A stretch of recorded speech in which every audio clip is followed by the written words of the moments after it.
The contract stated that I belonged to her every night until she became pregnant. As I read the line again, my hands trembled. It wasn't just an agreement. It was the beginning of a dangerous game where power, desire, and fate collided. I sat in the dimly lit hotel room on the outskirts of Chicago, the air thick with the scent of fresh ink and polished wood. The contract lay on the mahogany table in front of me, its pages still warm from the printer, my signature at the bottom a shaky scrawl in blue ink that betrayed my hesitation. Across from me was Elena, a woman pushing 40, her sharp eyes cutting through the silence like a blade. She leaned back in her leather chair, legs crossed, watching me with an intensity that made my skin crawl. I swallowed hard, my throat dry. You're serious about this? Elena smiled, a razor-thin curve of her lips that hid more than it revealed. She leaned forward, her voice a whisper that sent chills down my spine. The contract states that you belong to me every night, until you get me pregnant. The words hit me like a freight train. I froze, blood rushing to my ears, my heart pounding so loudly I thought she could hear it. It wasn't just the absurdity of the proposition. I'd heard wild stories in my line of work as a freelance interior designer, but coming from her, the woman I'd been quietly admiring for the past 2 months, it felt like a betrayal of everything I thought I knew. It started innocently enough. I was hired to redesign her kitchen in her upscale suburban home in Evanston. She was older than me by over a decade, poised, successful in finance, with a quiet strength that drew me in. We'd shared coffee breaks during the project, talking about her life, her loneliness, after a messy divorce. I found myself lingering, stealing glances, feeling a pull I couldn't explain, but love? It was a silent crush, nothing more. Or so I thought. Now, here we were in this sterile room, and she was turning it all into something transactional, something monstrous. I shook my head, my voice barely above a whisper. This can't be real. You're joking, right? Elena stood up, closing the distance between us until she was inches away. Her perfume, subtle, expensive, filled my senses. You need money to save your father. I need a man who's young, healthy, and discreet. This isn't a joke, it's a deal. The world tilted. My father was wasting away in a Chicago hospital bed, his pancreatic disease advancing faster than we could keep up. The surgery, the treatments, the recovery, it all added up to nearly $200,000, a sum that had driven me to desperation. I'd borrowed from friends, pawned my old truck, even considered donating plasma multiple times a week. Nothing was enough. And then Elena, who I'd confided in during one of those late-night kitchen chats after finishing her remodel, had offered help. I thought it was charity, a loan maybe. But this? This contract was a nightmare scripted in legalese. I stared at her, my mind racing. But why me? Of all people. Elena turned away, gazing out the window at the city lights twinkling in the distance. Because you're safe. No strings, no demands. And you need me as much as I need you. I stood up, gripping the table edge to steady myself. From tonight onward, I wasn't free anymore. I was hers, every night, until the job was done. The thought made my stomach churn. I wasn't a tool, a means to an end. I was a person, with feelings I'd buried deep, now twisted into this grotesque arrangement. Fear gripped me. Fear of what this would do to me. Fear of losing myself in the process. Fear that the woman I'd admired would see right through my facade and expose the broken man underneath. I paced the room, my breaths coming in short gasps. The contract's words burned in my mind. Nightly obligations, confidentiality clauses, payments wired upon confirmation of pregnancy. It was clinical, cold, like a business merger. But underneath I felt a storm raging. Anger at her for proposing this, pity for myself for agreeing, and a deep sorrow for what this meant. I'd signed without a lawyer, without second thoughts, driven by the image of my father hooked to machines, his skin sallow and eyes hollow. Now regret flooded in. What if I couldn't go through with it? What if this broke me? Elena watched me unmoved. You can back out now, she said softly, but her eyes said otherwise. I shook my head, the weight of my father's life pressing down. No, I need this. She nodded, satisfied. As I left the hotel, the night air hit me like a slap. From this moment, I wasn't just a designer scraping by in a cramped apartment in Wrigleyville. I was a clause in a contract, a body for hire, a vessel for her unfulfilled dreams. My inner turmoil was a whirlwind, shame for selling myself, desperation for my father, and a twisted longing for the woman who'd orchestrated it all. I didn't know how I'd survive, but I knew one thing. Starting tonight, I belonged to her. And the man I used to be was already slipping away. I stumbled back to my cramped apartment in Wrigleyville, the contract clutched in my fist like a cursed relic. The door clicked shut behind me and I collapsed onto the worn-out sofa, staring at the ceiling fan whirring lazily above. My mind replayed her words on an endless loop. The contract states that you belong to me every night until you get me pregnant. Why the hell had I signed it? Why hadn't I walked out? I sat there all night, the fan's hum the only sound breaking the silence, my thoughts spiraling into a vortex of regret and desperation. It all boiled down to my father. He was wasting away in that sterile hospital room downtown, his pancreatic disease turning him into a shadow of the man who'd raised me single-handedly after Mom left. The doctors had been blunt. Surgery was urgent, followed by chemo and recovery that could stretch months. The bill? Nearly $200,000, a number that haunted my every waking moment. I'd scraped together what I could, borrowing from buddies, maxing out credit cards, even selling my beat-up old truck. But it wasn't enough. The stress had me measuring countertops wrong at job sites, my freelance interior design gigs drying up as clients complained about delays. I was drowning, and Elena had thrown me a lifeline. Or so it seemed. Everything started 2 months ago when I landed the job at her place in Evanston.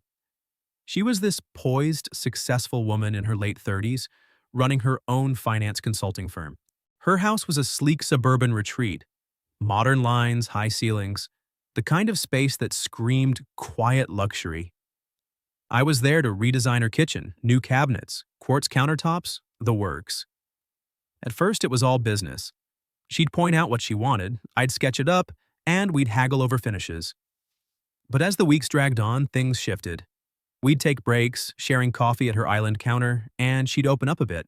She talked about her divorce a few years back, messy, drawn out, leaving her with a big empty house and no kids. I always wanted a family, she'd said one afternoon, staring into her mug. But life had other plans, health issues, you know. It's why I'm alone now. I listened, nodding along, but inside I was hooked. She was older, sure, but there was this magnetic pull. Her confidence, the way she carried herself through what must have been hell. I'd catch myself stealing glances while measuring cabinets, admiring how she moved with purpose, how her laugh lit up the room during rare light moments. It wasn't lust, not exactly. It was admiration turning into something deeper, a quiet crush I kept buried. We bonded over small things, her love for mid-century modern design matching my style, late-night chats when I'd stay to finish installations. Once, after wrapping up early, she invited me for a beer in her backyard. "You're good at what you do," she'd said, clinking bottles. "Reliable. Not many people are these days." I felt seen, valued, in a way I hadn't in years. Little did I know she was sizing me up for something else. Then Dad got worse. The diagnosis hit like a gut punch, pancreatic issues, aggressive, needing immediate intervention. I confided in Elena during one of our final walkthroughs, blurting it out over coffee as I packed my tools. "It's bad," I'd admitted, voice cracking. "The costs. I don't know how I'll cover it." She listened, her expression softening in a way I'd never seen. A week later, after the project wrapped, she called me. "I have a proposition," she said. I met her at a neutral spot, a quiet cafe in the Loop, and she slid the contract across the table. At first I thought it was a loan, some charitable act from a well-off client, but as I read, my stomach dropped. It wasn't money for nothing. It was an exchange. My presence, my body, in exchange for the funds wired directly to the hospital. I laughed it off at first. "You're kidding, right?" But her face was stone serious. "I'm not. I can't have kids the usual way. Complications from years ago. I need someone discreet, healthy. You fit. And you need the money." I signed without a lawyer, without sleeping on it, driven by the image of Dad hooked to IVs, his breaths labored. Desperation makes you blind. Now, back in my apartment, I regretted it all. I avoided my phone, dreading her call or text, burying myself in half-hearted sketches for new gigs that weren't coming. On the seventh day after signing exactly at 9 p.m., my phone buzzed. The message was curt, 8 words that felt like a summons. You should fulfill the contract now. I stared at the screen, my hands trembling, fingers hovering over the reply button. Sweat beaded on my forehead despite the cool air from the window unit. I tried to rationalize it. This was just a transaction, no emotions involved. I needed the money for Dad. His life depended on it. But deep down, my gut twisted. What if I couldn't detach? What if being with her, night after night, unearthed those buried feelings? I was terrified she'd see through me, spot the vulnerability I hid behind my toolbox and tape measure. I paced the tiny living room, the floor creaking under my feet. It's just business, I muttered to myself, trying to steel my nerves. But my mind raced with doubts. Fear of losing control, of her cold detachment cracking my resolve of becoming nothing more than a line item in her plan. The attachment I'd felt during those kitchen talks now felt like a trap. I grabbed my keys, heading out into the night, knowing I had to show up. But as I drove toward Evanston, the chaos in my chest grew. This wasn't just about saving Dad anymore. It was about surviving whatever Elena had in store, and the man I might become in the process. From that first night I stepped into Elena's bedroom in her Evanston home, my life fractured into 2 irreconcilable halves. The routine was mechanical, almost scripted. I'd arrive at 9 p.m. sharp. We'd share a silent dinner at her marble kitchen island, usually something simple like grilled salmon or pasta she'd prepared with clinical precision. Then I'd shower in the guest bath, the steam fogging the mirror as I avoided my own reflection. Finally, I'd enter her master suite, the room bathed in the soft glow of a bedside lamp, its golden light casting long shadows on the silk sheets. There were no preludes, no tender words, no lingering touches that spoke of affection. It was all obligation, a series of actions performed with detached efficiency, ending with me slipping out before dawn, the door clicking shut behind me like a period at the end of a sentence. At first, I convinced myself I could handle it. I'd drive back to my apartment in the pre-dawn haze, collapse into bed for a few hours, then drag myself to whatever design gig I had lined up. Measuring spaces in some client's condo or sourcing fixtures from a warehouse in the Loop. It's just a job, I'd mutter to myself in the rearview mirror, my eyes bloodshot from lack of sleep. But after a couple of weeks, the toll crept in like cracks in a foundation. My days blurred into exhaustion. I'd zone out during client meetings, sketching layouts with shaky lines or forget to order materials, leading to delays that pissed off my bosses. One contractor chewed me out over the phone. Get your head in the game or find another line of work. I apologized, but inside I was unraveling. Nights with Elena left me hollow, like I'd left a piece of myself behind each time. She never asked how I was, never met my eyes as I dressed and left. It was as if I ceased to exist the moment the act was over. The isolation gnawed at me. I stopped hanging out with friends, dodging their texts about grabbing beers after work. How could I explain the dark circles under my eyes, the way I flinched at casual touches? My father's condition weighed heavier, too. Visits to the hospital became mechanical escapes, where I'd sit by his bed, holding his frail hand, pretending everything was fine. "You're looking tired, son," he'd say weakly, and I'd force a smile. "Just busy with jobs, Dad." But the truth was, this arrangement was eroding me from the inside out. I felt like a ghost in my own life, present but invisible, valued only for what my body could provide.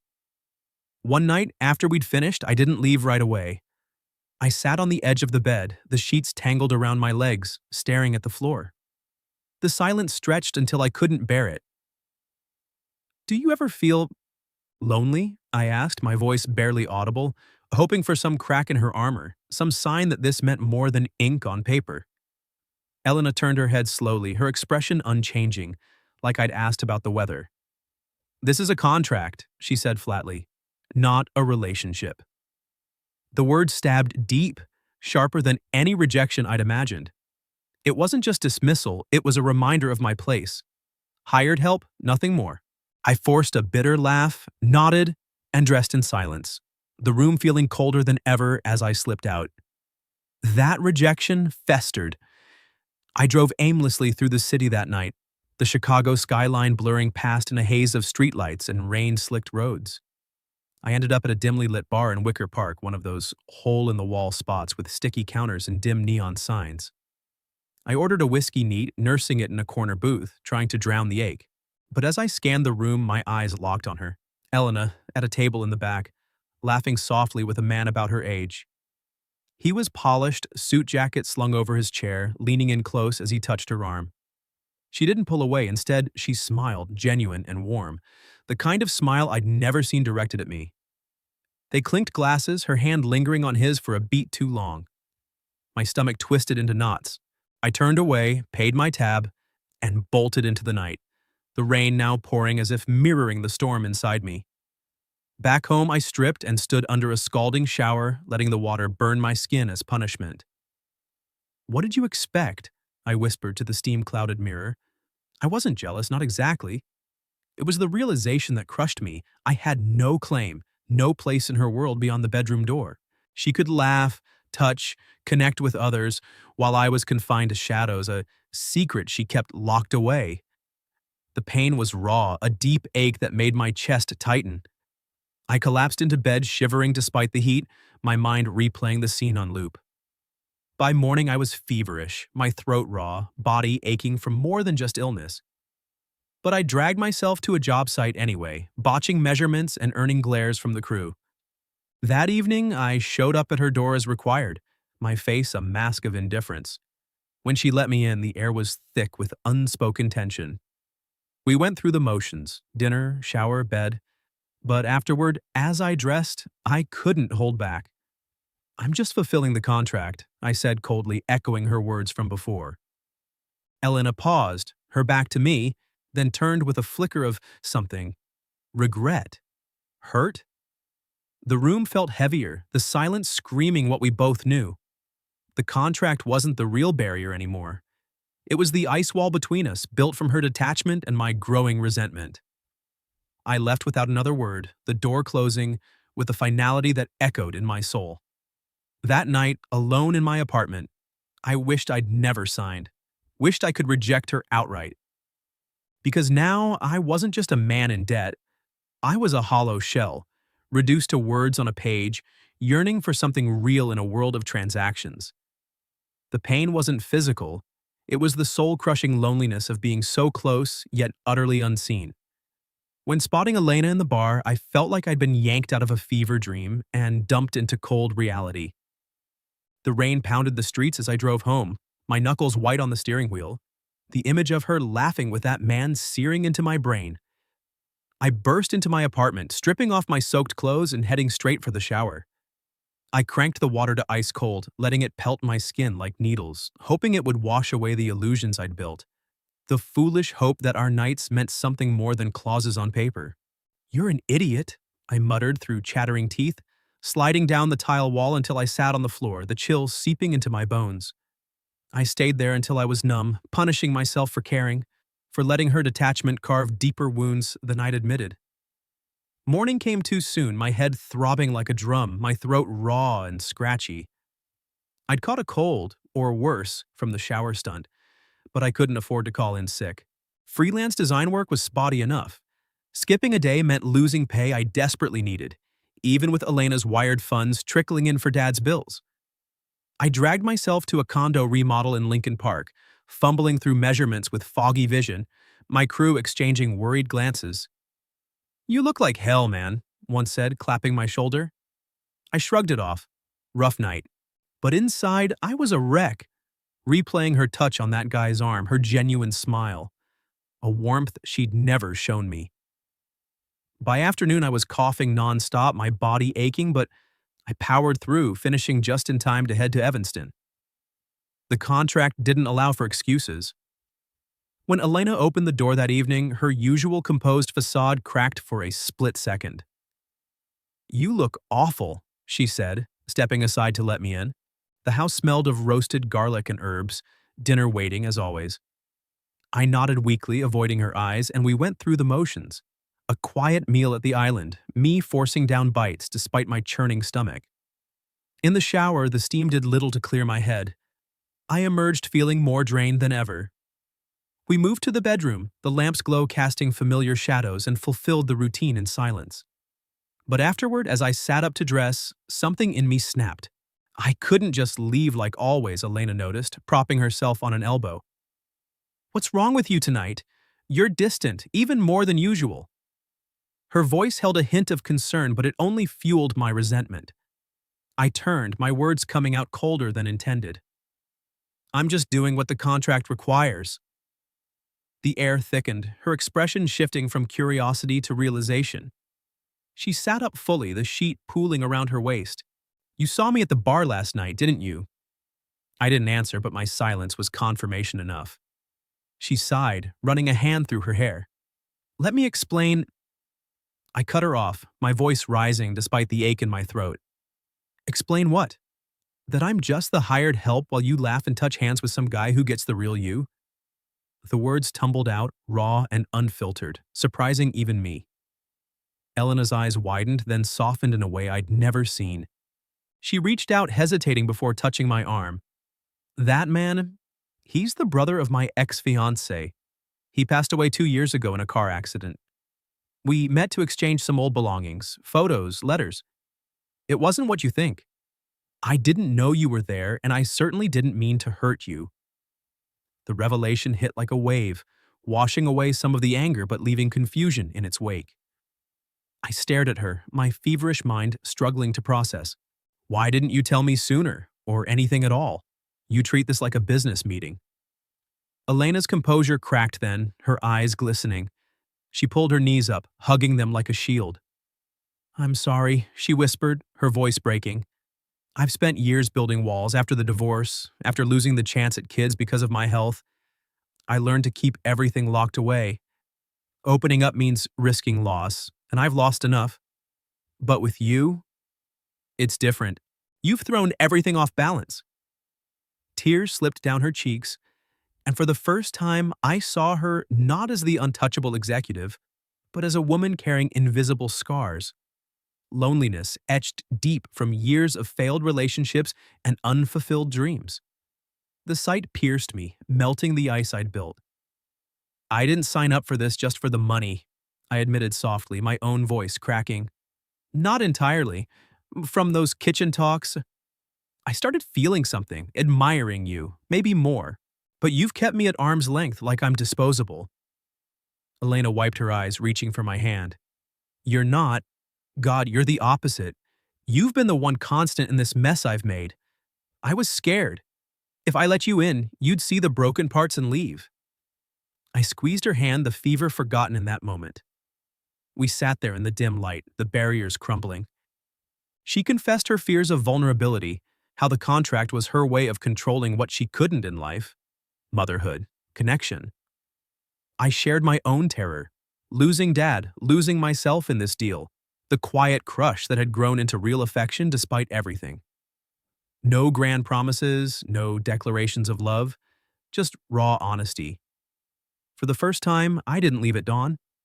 I stayed, holding her as she cried softly into my shoulder, the weight lifting from both of us. In that vulnerability, healing began, not overnight, but in the quiet admission that we were more than a contract. We were two broken people finding solace in each other, starting to mend without the need for words on paper. We didn't mention the contract again after that night. It was as if the tears, the confessions, and that simple handhold had rendered it obsolete, a relic from a colder time we both wanted to forget. No dramatic shredding of papers, no formal amendments, just a quiet shift in how we moved through the days. Elena stopped timing my arrivals and departures. I no longer set alarms to slip out before sunrise. Instead, I'd wake to the smell of coffee brewing in her kitchen, or she'd text me mid-morning. "Bring lunch? I made extra." Our interactions evolved from mechanical to natural, like breathing after holding your breath too long. Life settled into a rhythm that felt almost ordinary but warmer, more alive. I'd swing by her place after wrapping a design job, maybe installing custom shelving in a client's loft downtown, and find her in the living room, buried in spreadsheets for her finance firm. We'd share dinner, not the obligatory meals of before, but real ones. Her experimenting with recipes from an old cookbook, me chopping vegetables while we talked about nothing and everything.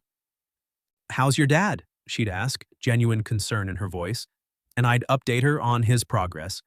The surgery had gone well thanks to the funds, and he was in recovery, gaining strength day by day. In return, she'd open up about her work stresses or the quiet ache of her past infertility struggles. "I thought I'd made peace with it," she admitted one evening over pasta. "But meeting you? It stirred things up." I'd listen, nod, and sometimes just pull her into a hug, no words needed. I threw myself back into my freelance work with renewed focus. No more botched measurements or distracted sketches. I landed a steady gig redesigning a series of office spaces in the Loop, the kind that paid well enough to start chipping away at my own debts beyond Dad's bills. Elena encouraged it, even helping me organize my portfolio one weekend.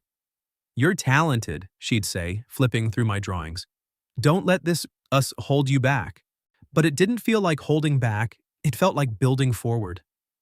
On weekends, we'd escape the city, drives to the Indiana Dunes for beach walks, or quiet hikes in the forest preserves north of Evanston. No grand gestures, just time together, learning each other's quirks. Her habit of reading thrillers late at night, my tendency to hum off key while sketching. The change wasn't instant perfection. There were rough patches, nights when her old walls crept back up and she'd withdraw, staring out the window with that distant look. "I'm scared," she'd confess, "that this is too good, that I'll mess it up like before." I'd reassure her, sharing my own fears. "I'm scared too, of not being enough, of this starting from something so twisted."